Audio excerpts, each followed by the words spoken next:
yes, I can understand why some people would be uneasy about it. I don't really have any patience for the people who not only attack him for it, but try to sort of attack him and then tacitly insist, well, but I'm not attacking the church, and I'm certainly not attacking the brethren, and I'm certainly not attacking the apostles, because I don't think you can have that both ways. I really don't like seeing a very good man who is perfect for this position being dragged through the mud by people who don't know or understand. I want to steelman your position. At the same time, I kind of want to steelman the people that were concerned. If he can do that, that will be proof to the world that this was an inspired choice. What happens when the left goes too far? Can you be too much of an ally in the church? Okay, so let me see if I can try to steelman this for you. We all come at this with perspectives and baggage from previous experiences. I am willing to give grace and empathy to those who are uneasy by this. I'm not really willing to give an inch to anybody who is actively attacking the church. And I really believe that when you're attacking Aaron Sherinian, that's exactly what you're doing.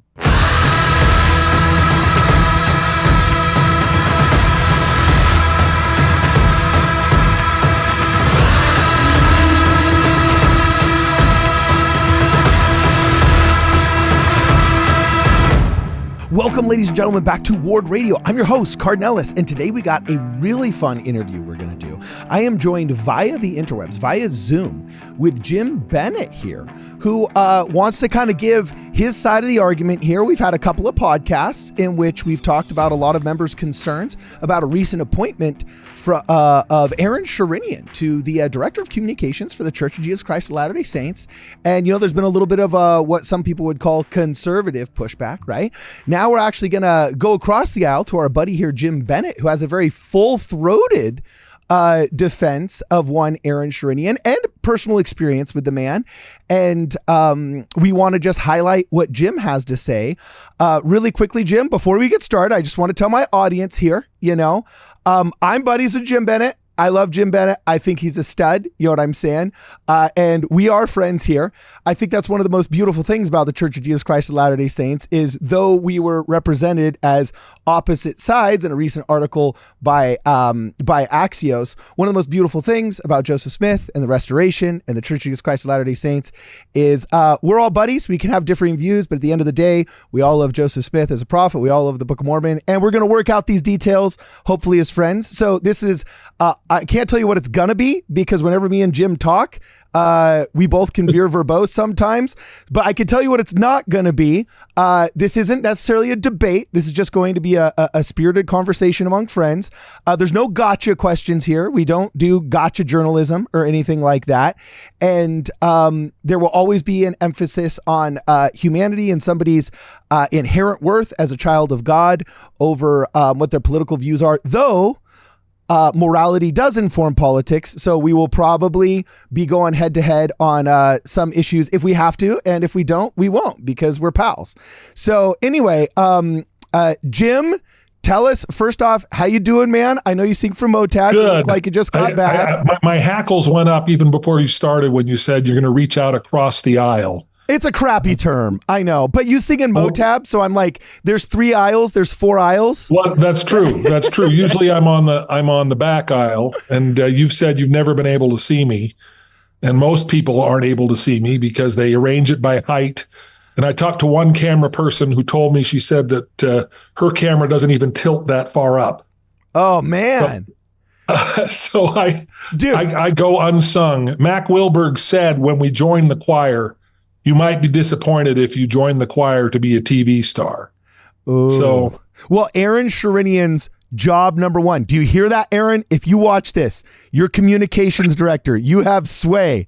You need to get a better swivel for the cameras so all of Jim Bennett's boys know that he's actually there and he's not faking it. At this point, I question whether you're even a member of the church, bro, because I have yet to see you in Motab, and that has been a calling card of yours for 2 years. So anyway, tell us, man, you called me up the other day. You said, hey, hold on a second. I feel like my boy Aaron is getting misrepresented here. We got to clarify and contextualize some things. I got personal experience with him, and so I invited you on the show. Jump right in, dog. Tell us what we're missing. Well, sure. It's funny you'd mention Aaron with regard to the Tabernacle Choir, because he came to one of our rehearsals and sat in the back and was waving at me like an idiot, trying to get me to wave back. And you're not allowed to wave back. If I'd waved back, I probably wouldn't be in the choir at the moment. But that makes but I do know Aaron Sherinian. I know him. He was the bishop in the Arlington, Virginia ward in 2016. And at one point, he called my father to give a fireside about the origins of the Book of Mormon. My father had written a book called Leap of Faith, Confronting the Origins of the Book of Mormon. And he was suffering from pancreatic cancer that had metastasized. Oof. So we knew he didn't have much time. But it was Aaron who felt inspired to say, everybody needs to hear your summation of your defense of the Book of Mormon.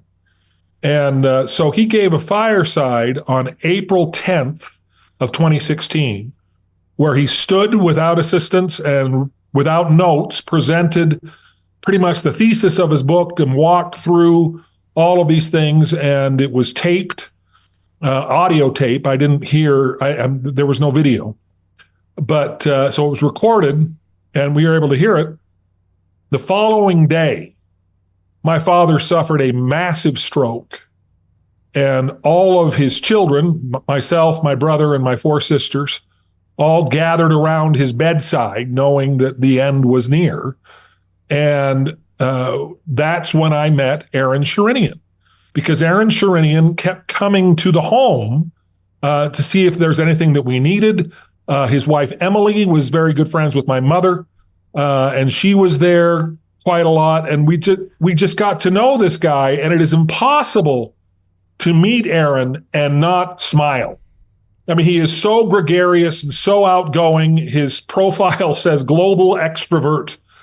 And he is just the most, he listens to you. He engages with you with a great smile on his face. He's always sort of excited and enthusiastic to learn new things and to meet new people. And just an incredibly charming man. And my father was very taken with him and wanted to create, after my father had left the Senate, he had started the Bennett Group, which was a consulting firm. And my father's background prior to serving in politics was in public relations. And he wanted to go to the church and say, okay, let the Bennett Group essentially be the spokesman for the church, and we'll hire Aaron Sherinian as a contractor. Because Aaron Sherinian, at the time, was the communications director for the United Nations Foundation and was doing quite well for himself. I mean, anybody in or out of the church that looks at this man's resume will quickly discover that there's nobody in or out of the church that's more qualified and more skilled in this area than Aaron Sherinian is. But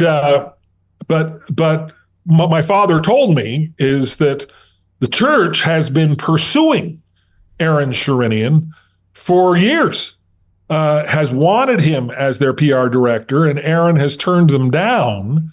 My father estimated that it was probably because of the sizable pay cut he would have to take to step down from these prestigious positions that he was holding to working for the church. And I mean, his politics never sort of weighed into it.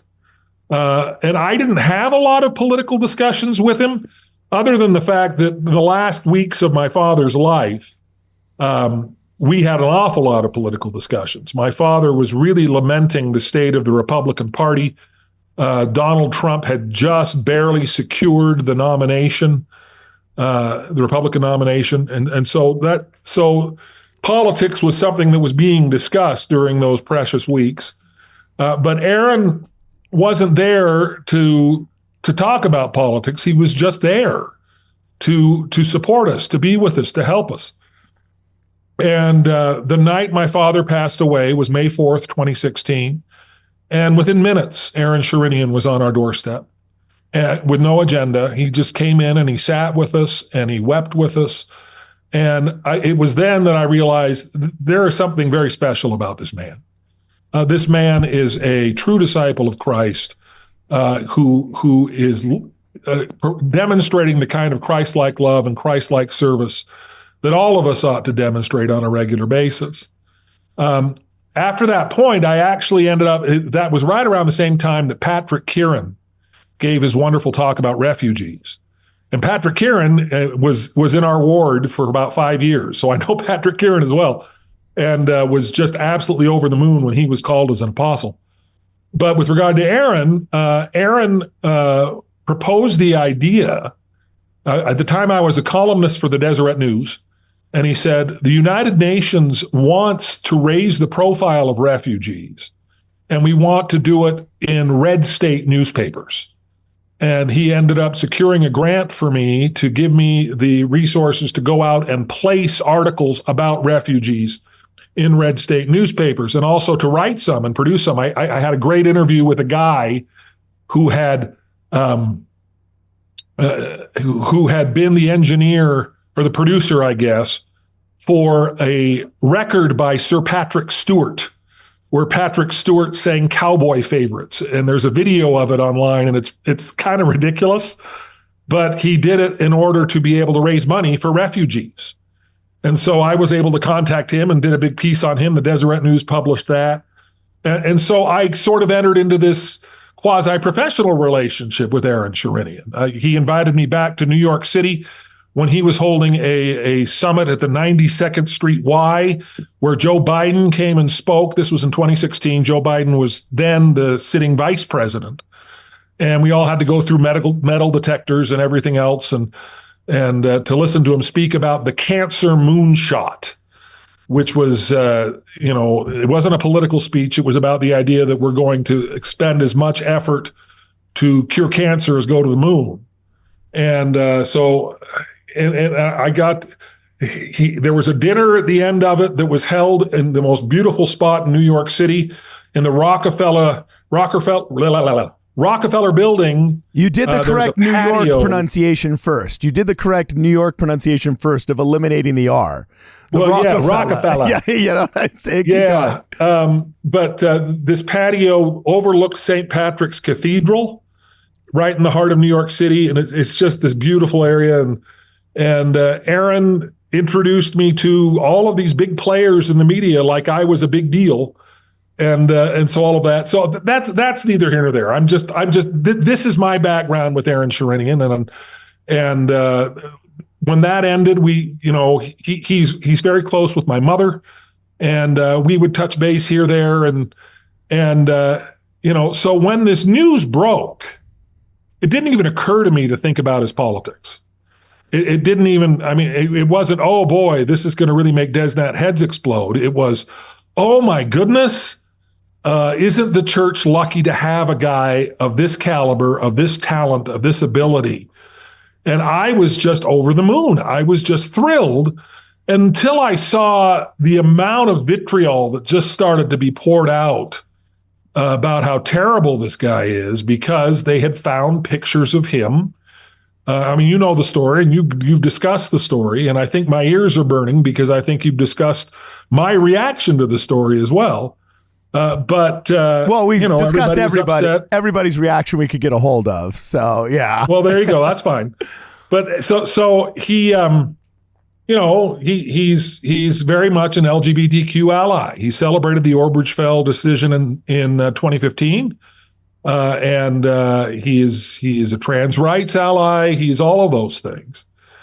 And that was a bridge too far for many people, including many people that have, are regulars on your show, and maybe it was for you as well. But I look at that, and I have been in contact with Aaron since all of this news broke, he texted me, and I don't want to get any specifics because he hasn't given me permission to talk about that. But Sure. But I can say that the one thing that I think is really breaks his heart in all of this is that there have been people who've gone after his kids and beat up on his kids, said his kids are too liberal or his kids are too whatever else. And I don't think anybody deserves that. Yeah, and that's that off kind limits. of stuff. That's off limits. Yeah. That's off limits. And it's really discouraging to see some of that coming from members of the church. Mm-hmm. The most hostility that's coming from this guy is coming from fellow members of the church who ought to know better. And what's really remarkable to me, too, is that as I followed all of this, everybody that has met him, one of the people in the Axios article that's referenced is the head of the Sutherland Institute, which is a very conservative political think tank in Utah. And they were cheering the news because they know Aaron Sherinian. They know the caliber of who this man is. And they know that the church is fortunate to have him. I mean, Aaron would never say that, but I'll say that on his behalf. I absolutely believe the church is fortunate to have him. And I think the brethren who appointed him know that as well. So the idea, for instance, that nobody knew this background, nobody knew about all of this, it's just ludicrous. It's just absolutely ludicrous to think that that would be possible, to have been pursuing Aaron Sherinian for so many years and not somehow know what his politics are or not know what his perspective on LGBTQ issues is it's ridiculous. And so it's always stunning to me how much the people who are most hostile to my personal participation in the church are online members of the church. It's not the ex-Mormons that are beating up on me or the ex-Mormons that want me to leave the church. I get people on Twitter almost on a daily basis saying Jim Bennett ought to leave the church. We don't need Jim Bennett here.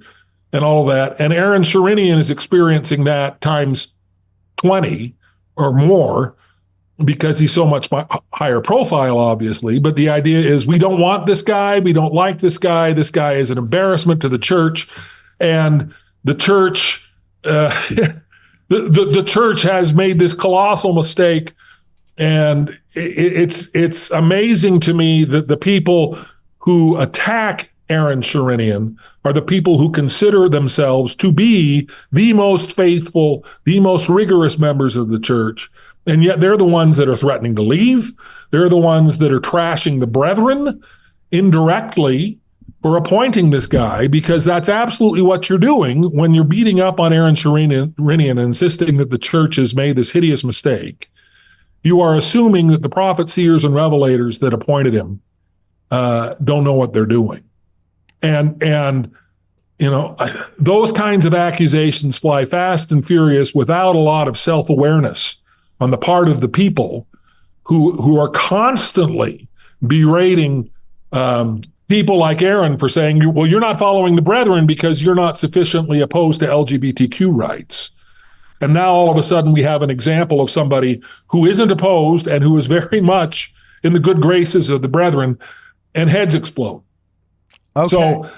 So that's where I am. That's my personal background, and I'm happy to discuss any part of it. But the one thing that I've just felt strongly since this broke is not the politics involved, not any of it involved. It's I really don't like seeing a very good man who is perfect for this position being dragged through the mud by people who don't know or understand what a great guy he is.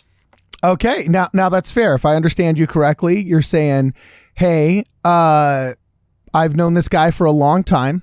I find him to be a true disciple of Christ, and he's got the personal ministry aspect down. He has mourned with me when I have mourned. He's comforted those that have stand in need and comfort, which we know is one of the principal priorities of being a member of the church. We can talk about political stuff, which is a lower priority. It does inform morality, but in my personal experience, the main, most important aspects of the Sermon on the Mount, he's exemplified very, very well. And I feel like he's getting misrepresented here. And I want to step in and air my grievance that he's getting misrepresented. Is that fair to say? I think that's fair to say. Okay, cool. Really quickly, what do you think is the number one misrepresentation that frustrates you? And then I got some challenge questions for you. Well, it's a generic misrepresentation. It's the idea that he can't be or isn't a faithful member of the church. Okay. You will not find a more faithful member of the church than Aaron Sherinian. And a lot of these social media posts that are being dragged out again, one of the narratives is, okay, well, Aaron Sherinian, he thought that in 2015, he thought that in 2016, but he's repented now. Uh-huh. And in 2015 and 2016 is when I met him and when I knew him, and he was serving as a bishop at the time when he made those posts, which I think in terms of a macro impact sort of puts the lie to the idea that you cannot support legal gay marriage and be in harmony with the teachings of the church. And I think if there's anyone, I don't think this means gay ceilings are around the corner. I don't think this signals a huge sea change in how the church is going to handle LGBTQ issues. I think what it confirms is something that most members probably already knew, which is that supporting legal gay marriage does not disqualify you from holding a temple recommend. At least it shouldn't. It does with leadership roulette. But apparently Aaron Sherinian is a member in good standing who holds these positions. And I don't see any sign that he's backed down from these positions. I mean, the big screaming Eric Moutsos, am I pronouncing his name correctly? It's Moutsos, from what I understand. Eric Moutsos. The thing that triggered him was the idea that there were pronouns in his bio, which there were while he was serving as the vice president of church-owned Deseret Management Corporation. So this is very recent. I mean, there were pronouns in his bio up until, I don't know, I think, there have been people talking about, oh, well, the church has scrubbed his stuff or he scrubbed his stuff. And I think he has done everything he can to try to sort of lower the spotlight or lower the, stop the third degree and because his role here, and he knows his role here, is not to set policy for the church, let alone set doctrine for the church. His role is to be an effective spokesman for the church. And the more we talk about him, the less effective he can be. Because if he's the story, it becomes counterproductive to what he wants the story to be, which is the story and the narrative of the church.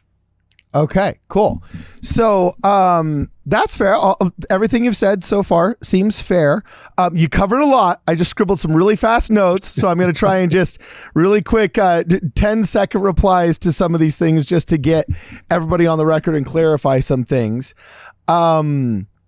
I can't clarify everybody else's positions. I've spoken to Eric Moutsos before, but I haven't spoken to him specifically on this issue yet, so I don't want to put words in his mouth. With pretty much everybody else involved in this Axios article that kind of seems to be the flashpoint of this conversation over the past 24 hours, I have been able to speak, and so I feel like I'm reading the tea leaves pretty well. I will say, you spoke earlier in this conversation about specifically refugees and some action that you had with Aaron Sherinian. And I do have to say, on our show, we piss off a lot of liberals and progressive Mormons and things like that with some of the stuff that I say and the pushback that I give.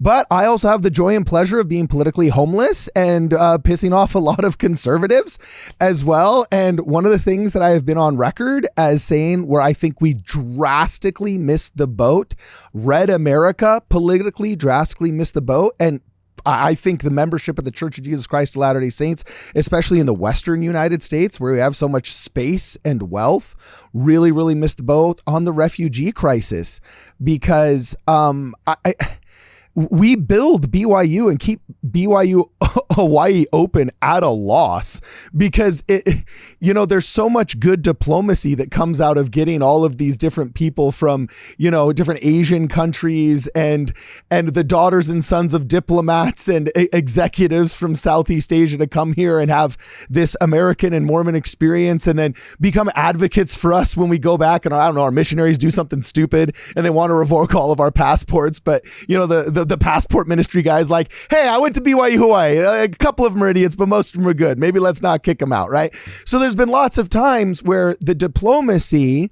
of the CES system, especially BYU, has created advocates for our cause in a beautiful way by simply providing an education, which all of us need, and the church is in a position to provide.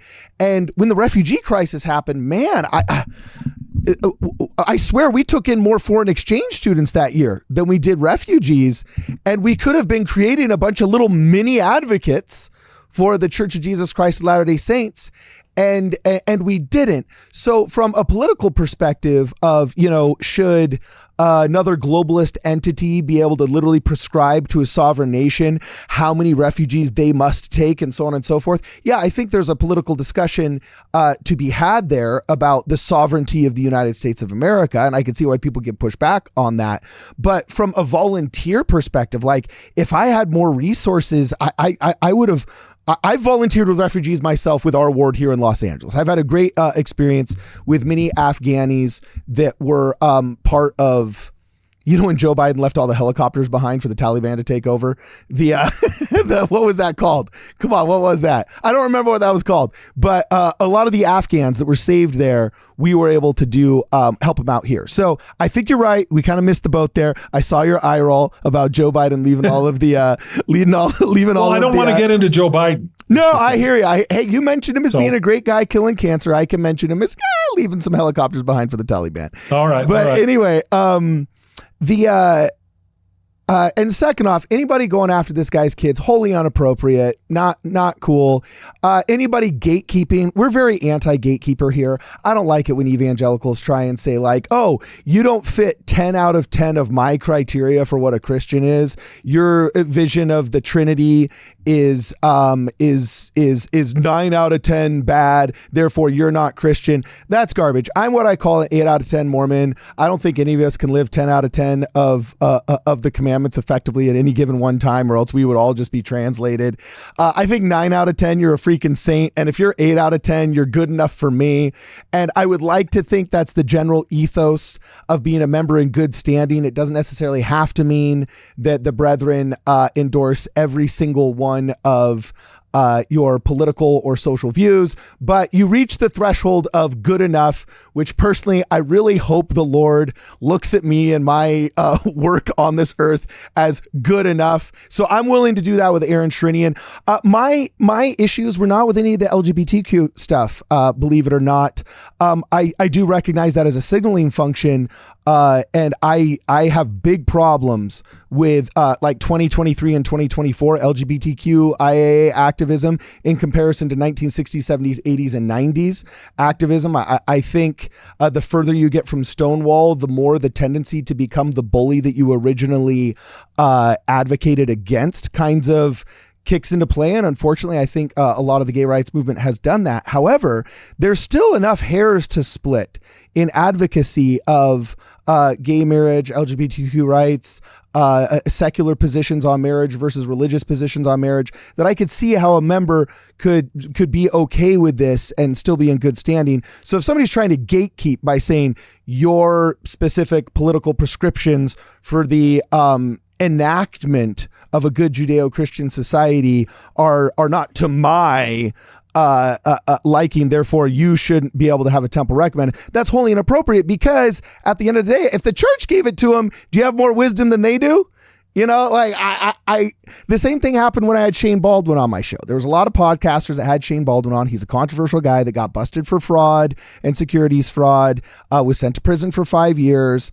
The church gave him back his temple recommend while in prison, and he worked really hard advocating there. He wrote a book about his come to Jesus moment in prison and has now been kind of on the podcast circuit doing it.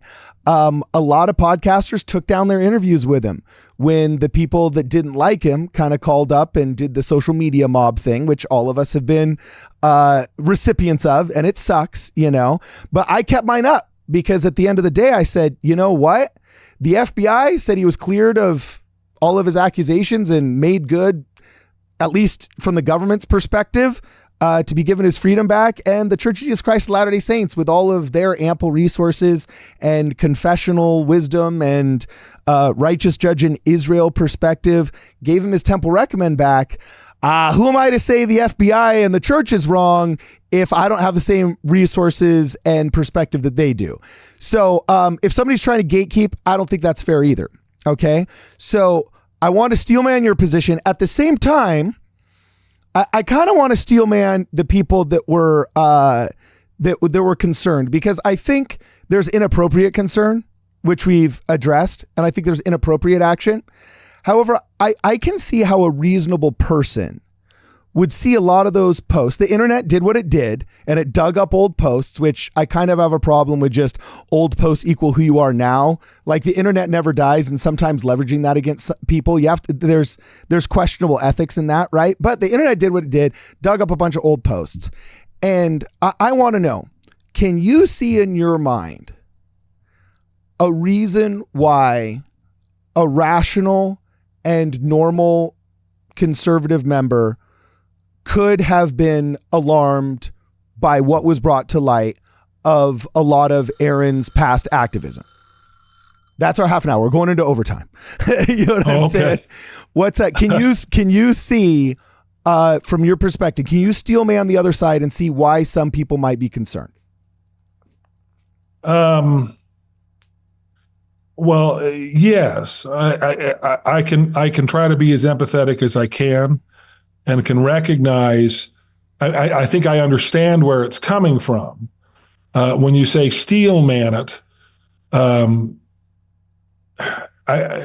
that's a little harder for me to do, only because I don't think the kinds of concerns, at least the ones that I have seen online, are appropriate concerns. I was about to say justified, and what I mean is that the concern. So let me see if I can try to steelman this for you. Okay. The way I see it is that you have many people who see any kind of advocacy or support, and even with regard to trans rights, with anybody who sees these as legitimate human beings in that kind of a perspective. Many people believe that that's contrary to the Proclamation on the Family and to the fundamental principles of the family and the gospel. And so when somebody is appointed who does not see it that way, that sets off alarm bells, because it demonstrates that maybe the brethren don't see it that way either. Okay. Because they appointed him and they weren't willing to do it. Is that a close enough to a steelman argument? Yes, it is. And I actually just want to build upon that, because we all come at this with perspectives and baggage from previous experiences. You've been on the receiving end of a double-barreled Desnat shotgun. You hate those guys. I totally understand why. Okay. At the same token, I've been on the receiving end of a double-barreled shotgun of California politics and society. So, like, for example, I was engaged in a campaign against a protest to build a Planned Parenthood in my son's high school, the high school he would go to. Okay. They were trying to build a Planned Parenthood. And in California, at the age of 15, you can't go tanning without written consent from your parents, but you can begin the process of an abortion, and you can talk to a psychologist and begin the process of both social, and I think there was 3 drugs that they were proposing to prescribe to young students as part of the transition process that were without their parents' consent. And so like that's miles away from, hey, should gay rights be given the same hospitalization and inheritance laws that we were talking about in the 90s and early 2000s, when all of a sudden I've got activists here who are proposing that there be a Planned Parenthood where my daughter can go get without my consent as a 16-year-old minor, or even without my knowledge, and where she can receive counseling that could lead to her transition without me, like specifically without me having to be notified, I can see why a rational person seeing LGBTQ advocacy from somebody coming out of maybe Virginia or Utah, where that kind of bleeding edge, drastic propositions are not on the table, why they would perk up. Now, I doubt that's what Aaron Sherinian is advocating for. I doubt if I were to ask him, hey, should the state be able to quote, trans the kids, for lack of a better term, without parental consent from, to minors, I doubt he would say, yes, I'm on board with that. Okay. But I can simultaneously see why conservative members who have fought these battles are saying, whoa, hold on a second. I've been through this minefield before, and the guys that I fought in that minefield with were wearing the same uniform you were wearing. So I want to know what you're up to. So I would like to think that it was like that. Then again, you have a tendency to draw fire from the worst of Twitter. You know what I'm saying? So I believe you simultaneously when you say, hey, the people that hate this guy are jerks. I find myself, again, in an odd, politically homeless situation where I'm like, I can see why people are given pause by this guy and are justified in vocal opposition. Not opposition, but seeking clarification from him. But I can also see where like, regular folks are like, dude, lay off the guy. He's a nice cat. And we're talking about mid-level stuff here, not high-level stuff. Does that make sense, Jim Bennett?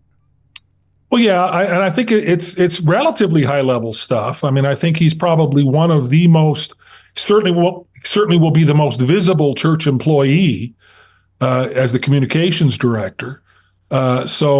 But he's not a general authority, and he's not an apostle, and he's not in the first presidency, and he is not going to be setting church policy. So I can give grace to those who are uneasy in that they see this and doesn't match their own perceptions politically or spiritually, and so they're a little uneasy about it. I don't see a lot of legitimacy towards the kind of full frontal assault that we've seen. And you ask, well, would Aaron Sherinian, what would his position be on this trans issue or on that LGBTQ issue or whatever else? And the reality is he's not going to be advocating for any of those things.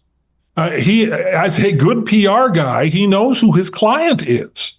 He knows what his responsibility is. And I think I can't speak for him, but I would think that he is deeply embarrassed by the fact that what he believes politically or even what he believes religiously is causing this much controversy around the church, because he very much is a faithful member of that church and wants the church to succeed and wants to be an asset in the church succeeding. And that becomes difficult if he is the distraction. So, yes, I can understand why some people would be uneasy about it. I don't really have any patience for the people who not only attack him for it, but try to sort of attack him and then tacitly insist, well, but I'm not attacking the church, and I'm certainly not attacking the brethren, and I'm certainly not attacking the apostles, because I don't think you can have that both ways. The reality is you either have to trust the people at the head of this church, that they know what they're doing and that they knew what they were doing when they hired Aaron Sherinian, or you have to recognize that you are the one in opposition to the church, and you are the one that has to do some soul searching and some repenting. Okay. I mean, I am willing to give grace and empathy to those who are uneasy by this. I'm not really willing to give an inch to anybody who is actively attacking the church. And I really believe that when you're attacking Aaron Sherinian, that's exactly what you're doing. Okay. I don't know. Okay. Well, if you're attacking ideas, that's different than obviously the person. And that's a whole conversation actually for a different day on how we do that. And that's something the internet does have to improve on. I try my best to hopefully lead that charge of having good, awesome, respectful, constructive conversations, which hopefully we're doing here now. So just a couple more questions here in our little overtime here before you got to go and be the super dad that you are. One of the things I took issue with, and I know that it probably was not aimed at us, okay, or specifically me. I don't know who it was aimed at, but you were quoted in the Axios article as saying, "Oh, MAGA Mormons." Also, I'm carrying the baggage of just having had to deal with Scott Vance and Rick Bennett in some wild misrepresentations of our show that we had just done the week before, and so on and so forth. And my concern is a concern that actually Jordan Peterson has expressed recently when he's asked that he's never been able to get an answer of, we all know what happens when the right goes too far. You get a police state, you get the Patriot Act, you get bad FISA courts that get abused, and so on and so forth. Though I currently am a registered Republican and have even served in appointed Republican office, I give very vocal, full-throated opposition to some of our police state measures that were adopted during the Bush administration. And I am drastically aware of what happens when the right goes too far in our country, okay? But I've never been able to get an answer. You can get an answer from me of what happens when the right goes too far in our country, or even in our church. But I've never been able to get an answer from somebody about two definitions that I'm hoping you can give them.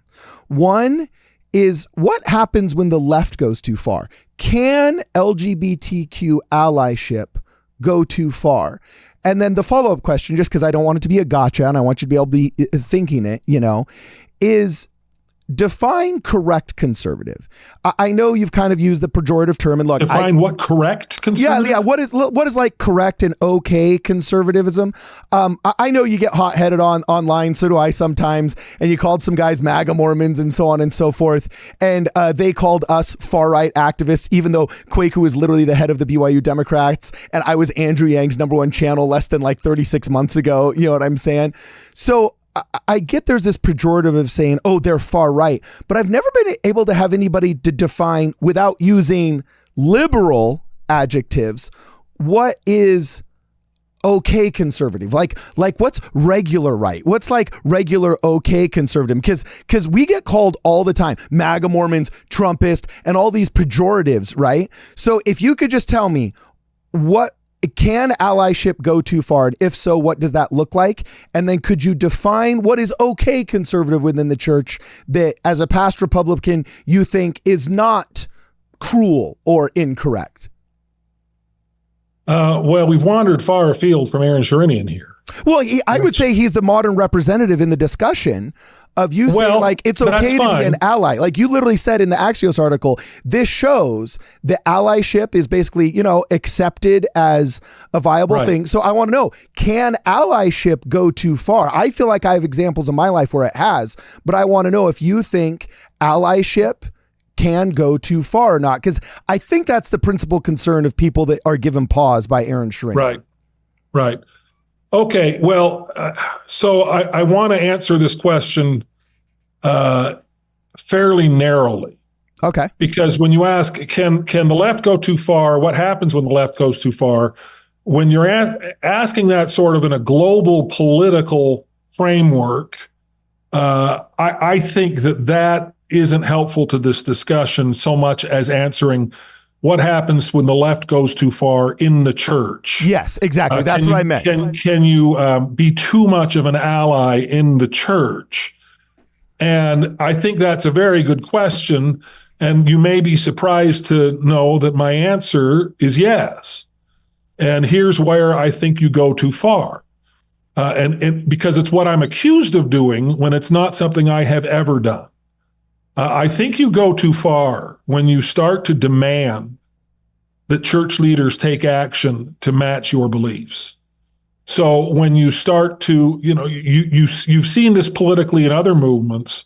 Sonia Johnson was excommunicated in opposition to the ERA, not because she was opposed to the ERA, but because she was in active opposition to church leaders and standing up and making a scene in the middle of conference and yelling, no, no, no, ERA says no, and chaining herself to Temple Square and all that kind of stuff.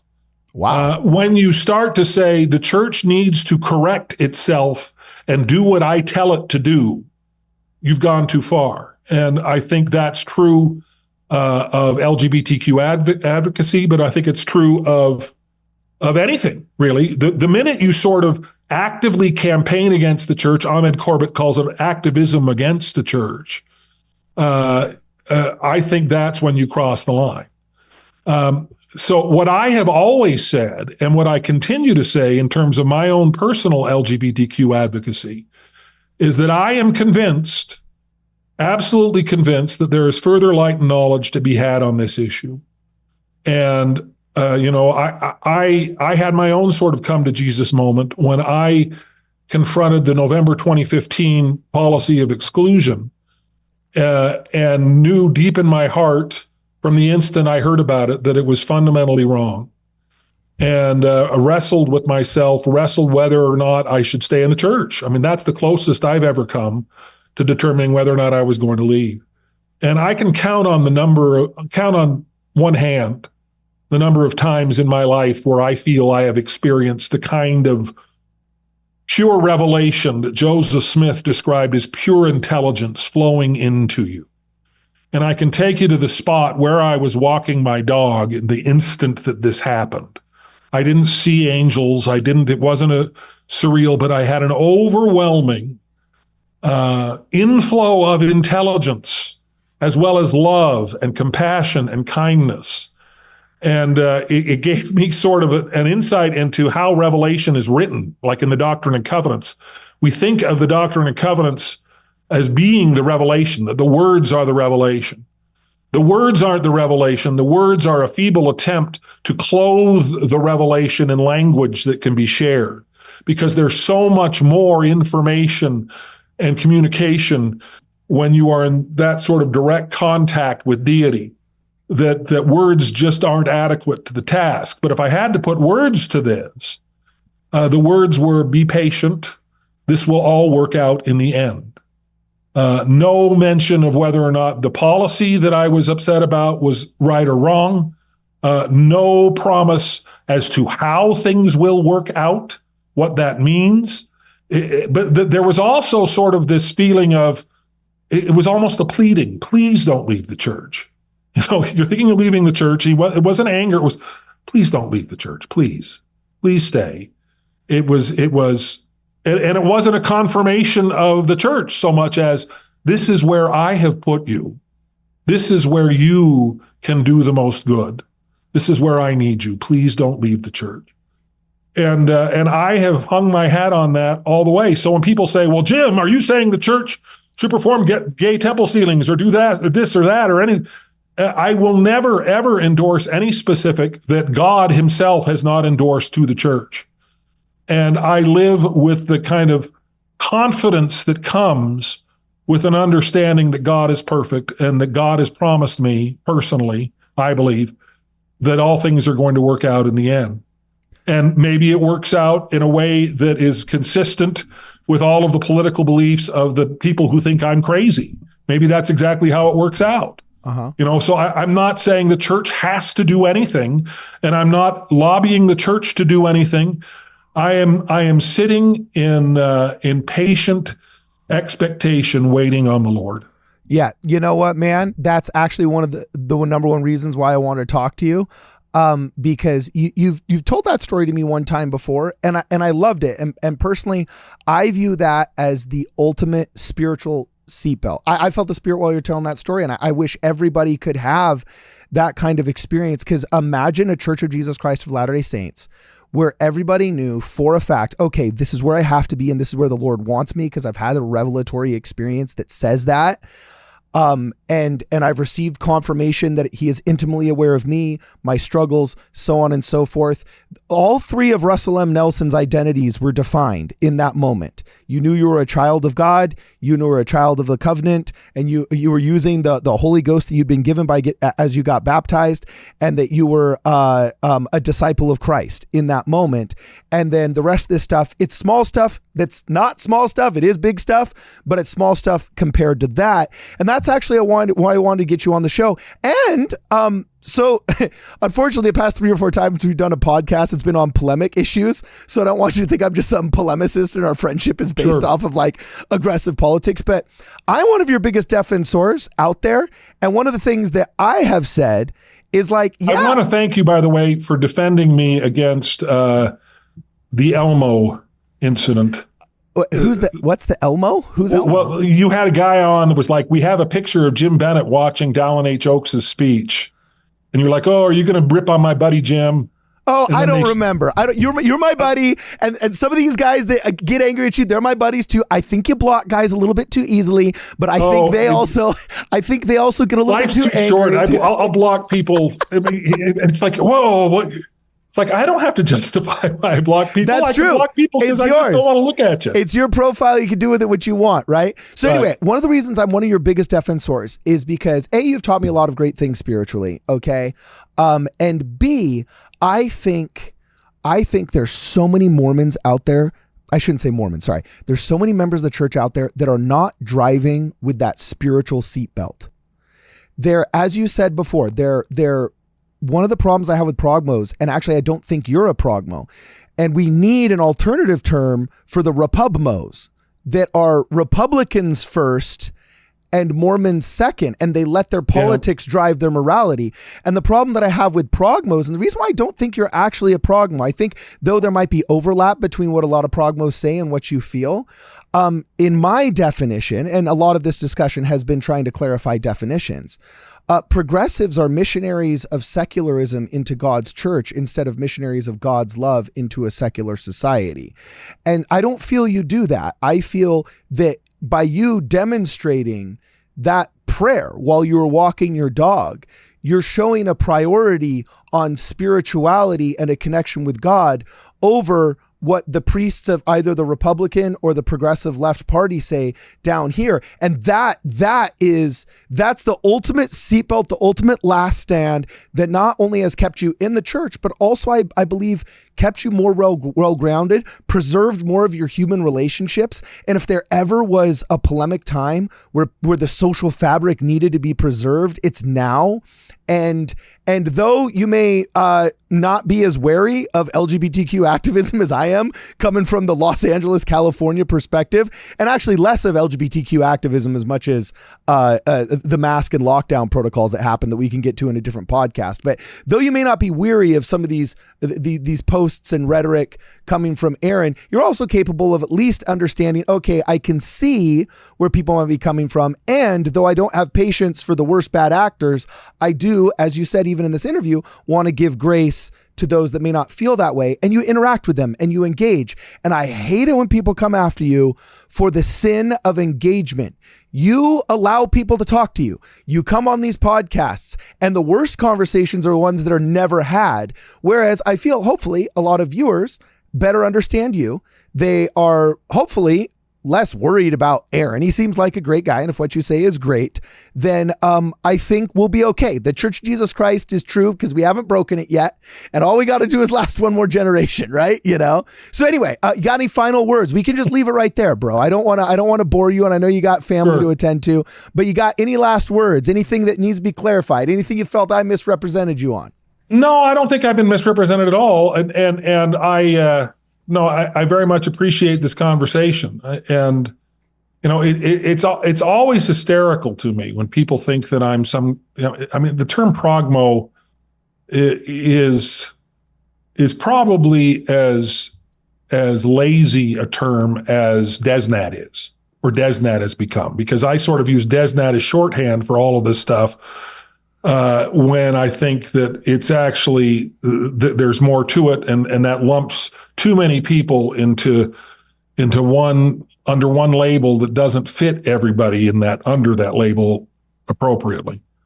But, I believe all of the same things I believed when I was a Republican. I mean, taking off my church hat, one of the things when I talk about MAGA Mormons, I'm not talking about conservatism, because I don't see Donald Trump as a conservative at all. Donald Trump added more to the debt in 4 years than Barack Obama did in 8. And the danger with that is that he did it while the Republicans were cheering him on. I'm desperate for a fiscally responsible limited government party, because I don't think we have one. So I mean, when I get called this, I'm Jim the Progmo or whatever else. Uh-huh.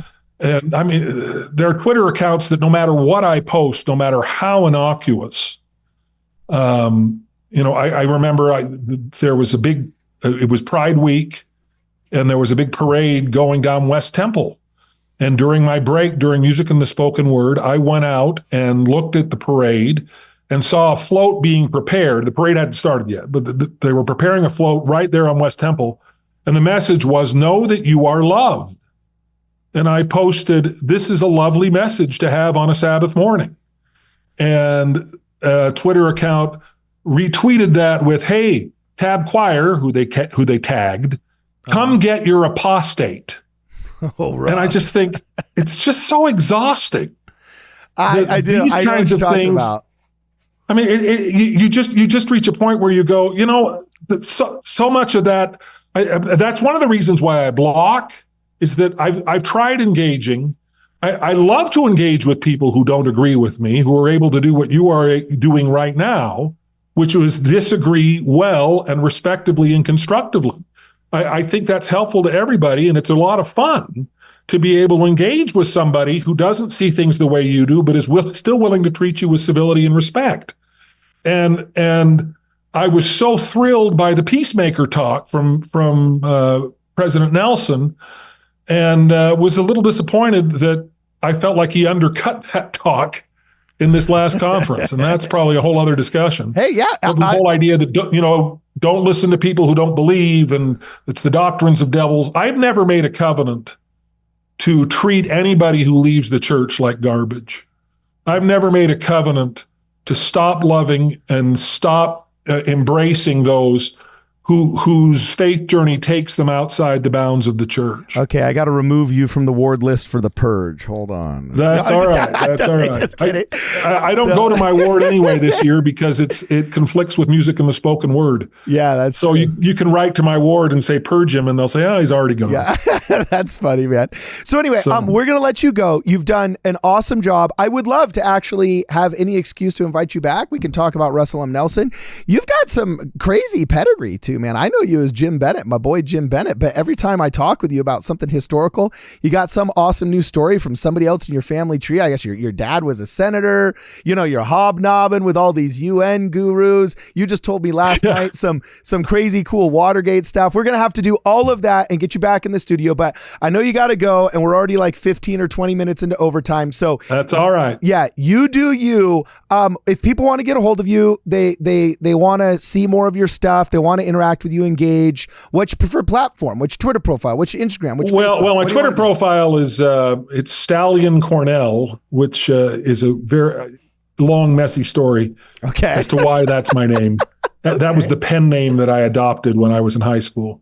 Okay, cool. It's my pseudonym. All right. And that sounds super 70s, by the way, bro. Stallion Cornell. That sounds like a boxer that Rocky would have fought. It's just such a funny, silly, self-important name. Yeah. I was trying to come up with a name that just sounded like some guy who just thought very, very highly of himself and was a bit of a twit. Okay. And but anyway, that's where I am on Twitter. But I have dipped my toes into your waters. In terms of podcasting, I have a podcast called Inside Out. Okay. That is it was quoted. They didn't interview me for the Axios article. They quoted my podcast, but I do it with my friend Ian Wilkes, he lives in Canada, but he's from Yorkshire, so he has a much cooler accent than I do. And he was one of my mission buddies, his own leader of mine on my mission, and And later on, he was a bishop, stake president in a stake presidency, and ended up leaving the church, but still has great affection for the church. And he approached me and said, "Hey, I'd very much like to do a podcast with you where we talk about the perspectives of people inside and outside the church." And we've had a wonderful time. We've recorded, I think, about 40 episodes now. Really? And so if anybody wants to listen to me or pay attention to me, that's the Inside Out podcast, wherever you get your podcast. I am putting this up on the screen right now, Inside Out with Jim Bennett and Ian Wilkes. All right, you're on. I got your Spotify profile up here. And yeah, you're prolific, man. I didn't know you were doing this. You've been doing this ever since August. It's been about a year now. Wow, good job, my man. So anyway, I promise to put links in the description and I all too often forget, but this one I'm going to have to do. So link to that will be in the description. You guys can check him out there. His name is Jim Bennett. Don't look for him in Mormon Tabernacle Choir because he's too tall and handsome and the cameras can't never reach find him. me. And Aaron Sherinian, job number one, get a deeper swivel on that camera. Get the camera swivel. So we can see our boy, Jim Bennett, there when he's singing his heart out for the Tabernacle Choir at Mormon Square, whatever, what's it called again? Don't never say Mormon Tabernacle Choir. But if he can do that, that will be proof to the world that this was an inspired choice. That is awesome. All right, guys, for this and more, please check us out at wardradio.com. I ain't trying to bring you down, but for real, you might as well give up now. Think you got a chance, but I don't see how. Got a real tight grip when I hold that crown. My life been good and bad and all around. The more things I lost, the more I found. One thing I taught myself to do, no matter the problem, refuse to lose. Hey guys, thanks for watching the video. Before you go, please make sure that you like the video, share it with your friends, and if you haven't subscribed yet, please let this be the video in which we earn your subscription and that you press the alert button so you're alerted to all of our fun live streams and standalone videos and community posts. Also, if you'd like to help us out, please consider joining the channel. Members get all kinds of cool perks and benefits. They get early access to a lot of our videos and special emoticons and emojis during our live streams and preferential treatment there. It's a lot of fun. Speaking of a lot of fun, we have a super cool Discord. If you'd like to join our Discord, check us out on wardradio.com. There's a link to the Discord there. Also, you can sign up there for our newsletter. Our newsletter is a lot of fun, and you can put your email address in there. And if you'd like to contribute to the program, please consider looking us up on Venmo or on the Cash App. We're on both of those platforms. Also, if you just want to keep watching more content right about here and probably right about here are going to be some more videos. Please check those out. And as always, for this and more, please make sure that you look us up and check us out at wardradio.com.